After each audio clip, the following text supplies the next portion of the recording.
CHP ve onun medyadaki değnekçileri nice zamandan beri bizi bölücülükle suçluyorlar. Bu bölücülük de bizim altın madalyamız olsun. Bu suçlamaya çok alışkınız biz. Diyorlar ki oyları bölmeyin.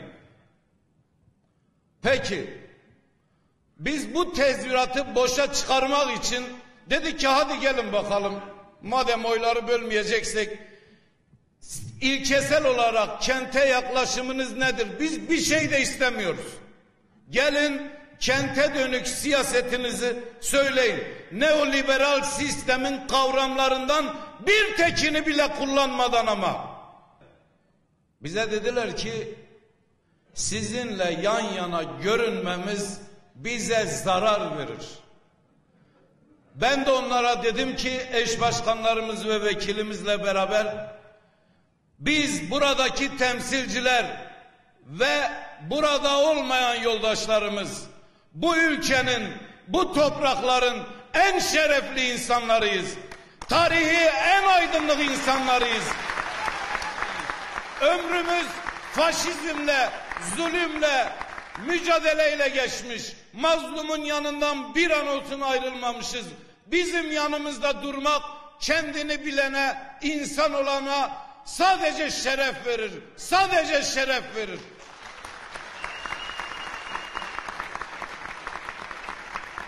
Peki kim zarar vermiyormuş? Mansur Yavaş zarar vermiyormuş.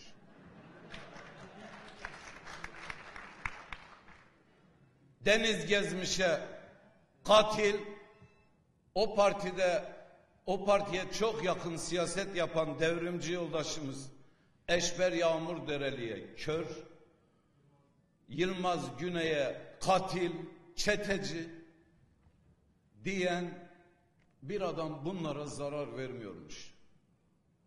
Benim bir önerim var.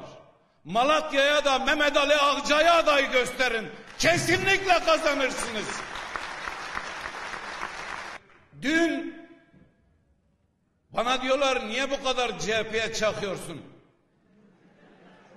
Benim bu işte bir ticaretim yok. Aldığımı satıyorum. Üzerine kar koymuyorum. Başka CHP'lilerin söylediğini burada yüksek sesle bir tek şey üzerine koymadan tekrar sizlere söylüyorum. Bunu söyleyen CHP'liler sizsiniz. Sizin yetkili kurullarınız hırsız dediniz, sahtekar dediniz, dolandırıcı dediniz. Vebali günahı sizin boynunuza. Ne siz bir öz eleştiride bulundunuz, ne o adam dedi ki burada ne işim var.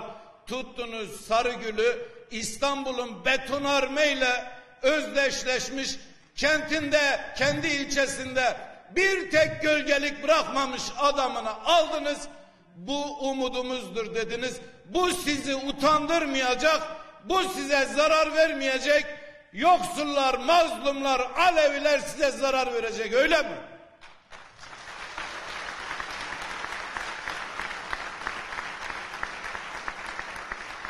Gezi direnişinde yitip giden Hataylı canlarımıza marjinal diyen adamı aldınız, belediye başkan adayı ettiniz. Vel haya vel iman, birazcık utanma olur insanda. Ve bize de oylarımızı bölmeyin diyorsunuz, öyle mi? Paramparça edeceğiz sizi, paramparça.